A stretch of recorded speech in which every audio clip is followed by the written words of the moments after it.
This is Mutabaruka. We want to present to you a wholesome kind of level of consciousness right now. So subscribe and tell your friend them. This is Mutabaruka.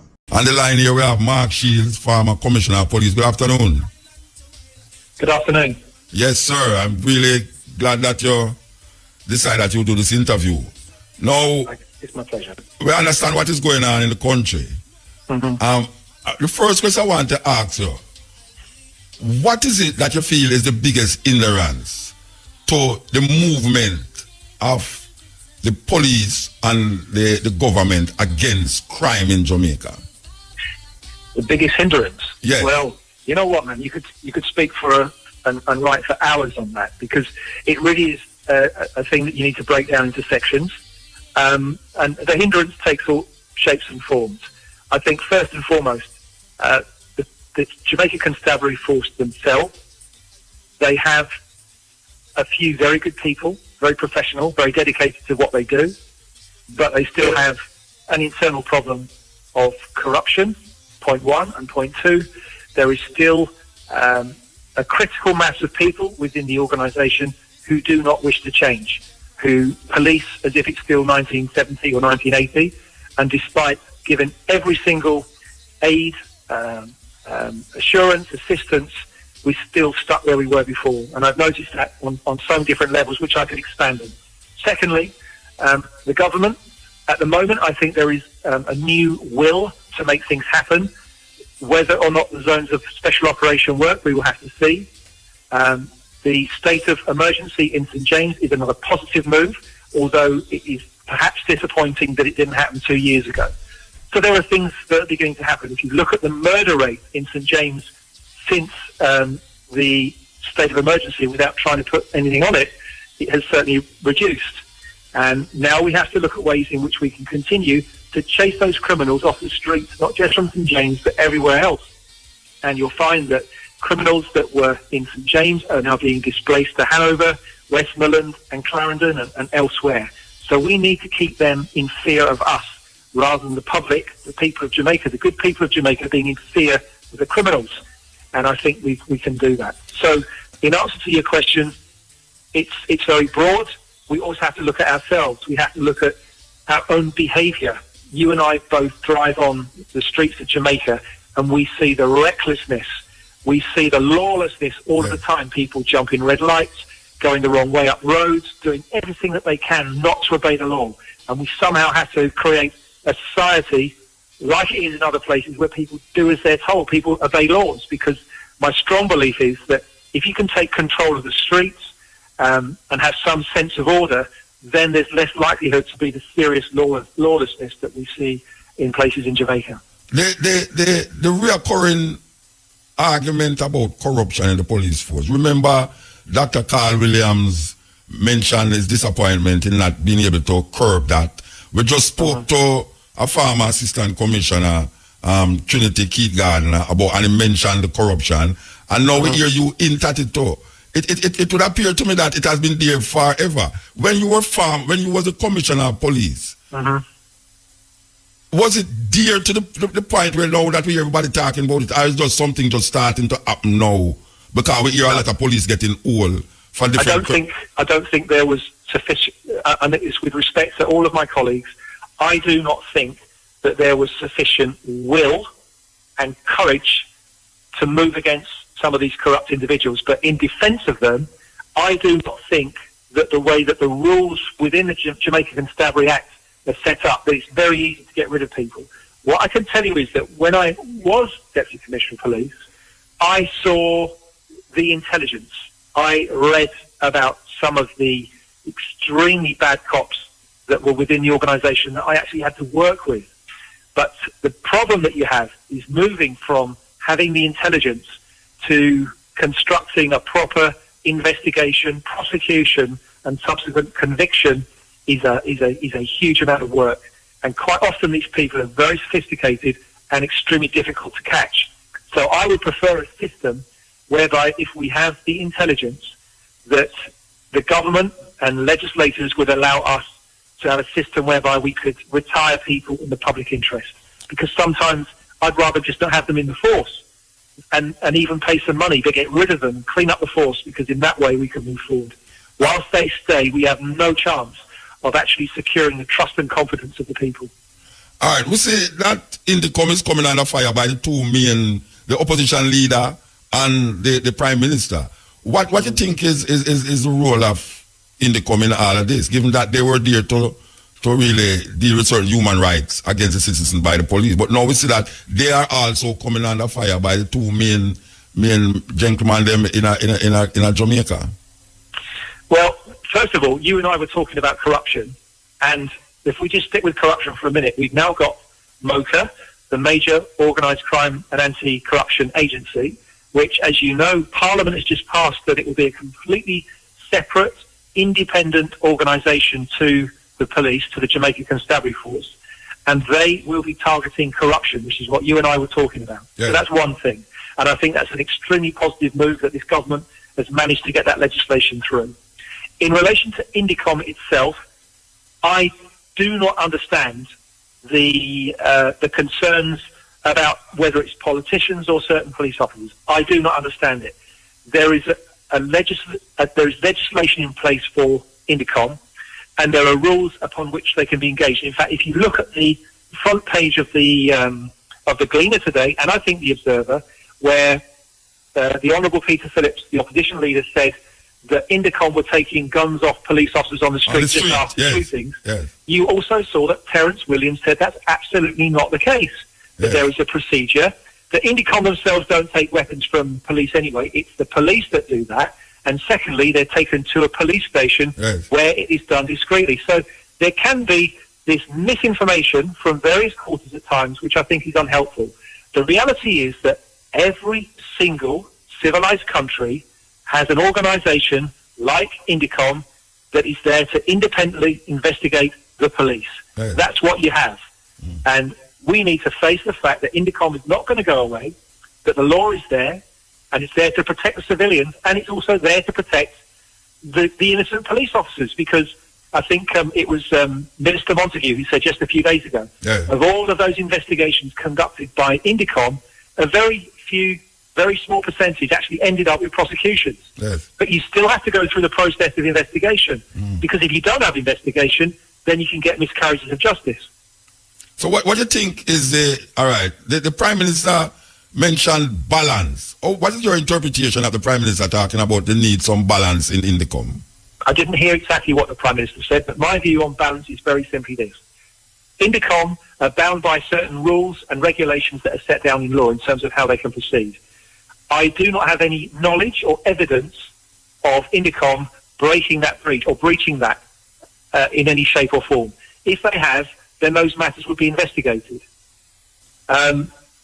I do not think that it's on one side or the other. I just think that there is a general resistance, that this attitude that some police officers are literally laying down their weapons because they're concerned about Indicom. I would say, police officer, you have nothing to be frightened of. If you do your job and you use sufficient force that is relevant to that particular occasion, and if you defend yourself and you defend your citizens, then you have no fear from anybody at all. But on the other hand, if you think that you can go out there and target people who you think are criminals and kill them and plant firearms on them, I have absolutely no sympathy for you at all. That's how I would say it. If you were the Commissioner of Police today, what would Deputy Commissioner, yes. No, today. If you were the Commissioner of Police today, yes, what would be your first move now, given the situation that we find ourselves in Jamaica? Well, there's quite a few things I would do if I was Commissioner of Police, but I think the first thing I would do immediately is to look at the strength of the Jamaican Constabulary Force, and I would get anybody at all that was behind a desk, that was fit to be on the streets, and I would get as many people on the streets as possible. Everything that's happening in St James that is successful at the moment, and the things that have happened that are successful in the zones of special operations, is because there is high visibility policing, yes, and there's a presence of soldiers. So the first thing I would do is to review the strength of the Jamaican Constabulary Force, and I would order every single person who sits behind a desk conducting an administrative role to get on the streets and to be visible. I don't care if they're not the greatest police officers in the world, but I need them on the street. I need to ensure that when you and I drive home and we go through, say, Halfway Tree, that we're not going to jump the lights, we're not going to cut up the right-hand lane, we're not going to do all those other bad things, because there's going to be a police officer everywhere to control the streets. We need to take control of the streets. We need to make citizens feel safe and secure. That's the first thing that I would do. Secondly, I would have absolute zero tolerance to anything to do with traffic infractions, people dropping garbage on the streets, men urinating on fences at the side of the streets, any of those small crimes that are being committed that everyone turns a blind eye to. Motorcyclists riding without crash helmets, you name it. If you're on the streets and you commit an offence, you will get a ticket or you will be arrested. So that would be my second thing. And the third thing is that I would establish permanent checkpoints, police checkpoints around major cities with proper concrete structures, with CCTV, with license plate reading systems upon them, so that criminals fear going to any city because they know they're going to be watched. So they're just 3 or 4 things. I could go on if you have more time. Yeah. No, we have time. You can't talk. We have time.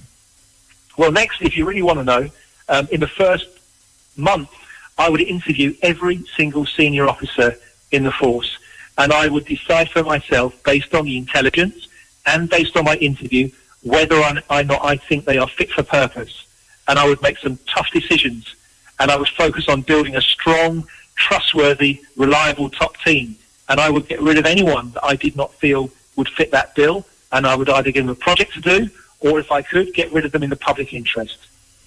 And I would then, with that, identify the top 10 high potential officers, and I would ensure that they go off to Canada, the United Kingdom and the United States for extended periods of secondment in order that they could learn the strategic skills that are required to run a modern police service. Yeah. And I would bring them back and hope that at least 1 or 2 of them would be the natural successors to be the next internal commissioner of police. All right, we have a fork in the road here, and given where we are now, I mean, take yourself out of it as being a commissioner. We need a commissioner now. You give credence to the idea that we should seek for the commissioner outside of Jamaica? Well, no, there's a big difference. Outside Jamaica or outside the Jamaican Constabulary Force? Which are you talking about? Outside of Jamaica. You could, like, you came here and you had Mr. Green from England who was here a couple of years ago. You think that Jamaica right now reach a stage now where we need to get someone more experience, more understanding of crime fighting in a volatile situation? Like, for instance, England. Can you remember that them did the ban handgun in England? Yes. Yeah, but now we see people are use knife killing. Every day when I'm a brethren call me and say, boy, I appear knife killing are going on in England. But I think we can handle knife quicker than gun. But it does. Yeah, you think it is necessary, or you give credence to the idea that why Jamaica, it look like every time we get a commission like not working, we need to get somebody outside. What do you think about that? Let me put it this way. I'm going to give you an analogy with Grace Kennedy. Grace Kennedy is a well-respected Jamaica-grown company. Okay? You accept that? Yes. Grace Kennedy is a well-respected company. Grace Kennedy has grown exponentially over the years to become an internationally recognized company, and they export their goods to the United Kingdom and the United States. And they also have a lot of services. Now, you're going to be thinking, where's Mark Sheilds going with this? This is where I'm going with it. The reason for the success of Grace Kennedy is because they have been able to recruit people from outside Grace Kennedy. If everybody joined Grace Kennedy at 18, 19, 20 years old, and the only way you could be in Grace Kennedy is if you started on the shop floor and worked your way up to become the CEO, I can guarantee that Grace Kennedy would not be the great company it is. Like any company that is successful, it draws on people from other areas, whether they're Jamaican from within Jamaica or whether they're from outside that country.